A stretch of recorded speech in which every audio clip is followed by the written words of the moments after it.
পুরুষ মানুষের কাছে বাজার ও বাজারের ব্যাগ একটা বিষম বস্তু। কেননা সকাল উঠলেই ভাবতে হয় বাজারের থলিটা ধরতে হবে, আর বাজারের থলে ধরতে গেলে কিন্তু পকেটটা চাঙ্গা হওয়া চাই, কেননা বাজারের যা এখন দাম। কিন্তু পেট ভরাতে গেলে বাজার করতেই হবে। তাই বাজারের ব্যাগ নিয়ে বাজারের উদ্দেশ্যে রওনা দেব। আমি না, আমার মতো হাজার হাজার লক্ষ লক্ষ কোটি কোটি পুরুষ একই রকম রোগে আক্রান্ত। সেটা হচ্ছে সকালে উঠেই বাজার করতে হবে। দেখুন, আমরা তো নিম্ন মধ্যবিত্ত পরিবার, সেহেতু প্রত্যেকের দিনের বাজার প্রত্যেক দিন করাটাই আমাদের কাছে শ্রেয় বলে মনে হয়।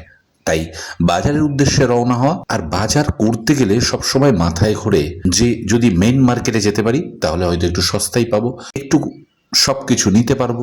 এই দেখুন, বাজারে চলেও এলাম এবং থরে থরে সাজানো অনেক কিছু। কিন্তু সাজানো দেখলেই তো হবে না, পকেটটাও তো পারমিট করতে হবে নাকি? তাই পকেটের কথা চিন্তা করে যেগুলো নেব আগে থেকে ভাবা আছে, সেগুলোর দিকে খেয়াল রেখে গাড়ি নিয়ে একটু একটু করে এগিয়ে যেতে থাকলাম। প্রথমেই যেটা নেব সেটা হচ্ছে উচ্ছে। আচ্ছা, উচ্ছে আর করলার অন্তর বোঝেন? এই যে লম্বাটা দেখলেন, এটা হচ্ছে করলা, আর এটা উচ্ছে। পর মাছ কেনার পালা। একটু বাটা মাছ, সর্ষে বাটা, এগুলো খেতে ভাল লাগে। একটু বাটা মাছ নিলাম, আর সেই সঙ্গে শশা নিলাম, বাজারের যেগুলো লাগে। আর বাজারের থলেটা ভরাতে হবে তো, তাই মাথার মধ্যে সব কিছু ঘুরছে। আবার মানি ব্যাগটাও বলছে, কিরে আমার পকেটে একটু হাত দিয়ে দেখ আমি কতটা আছি, সেটাও ভাবছি। এই ফলটার নাম কেউ কি জানেন?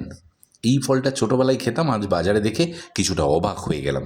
তাই আর দেরি না করে দুটো নিয়ে নিলাম। দুটো 20 টাকা নিল মাত্র। ঠিক আছে, থাক নিক।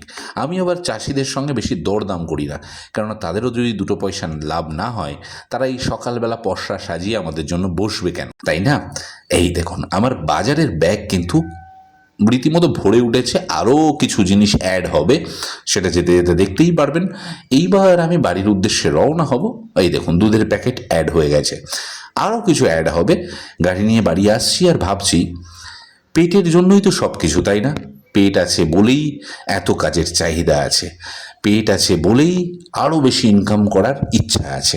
আর এগুলো থাকা ভালো। যদি আপনি খরচা না করেন, তাহলে আয় করার যে উৎস বা আয় করার আগ্রহটা পাবেন না। তাই তো আমি সবসময় বলি, খরচ করুন, খরচ করতেই হবে, কিন্তু সেই সঙ্গে সঙ্গে যাতে ইনকামটাও বাড়ানো যায় সেদিকে খেয়াল রাখুন।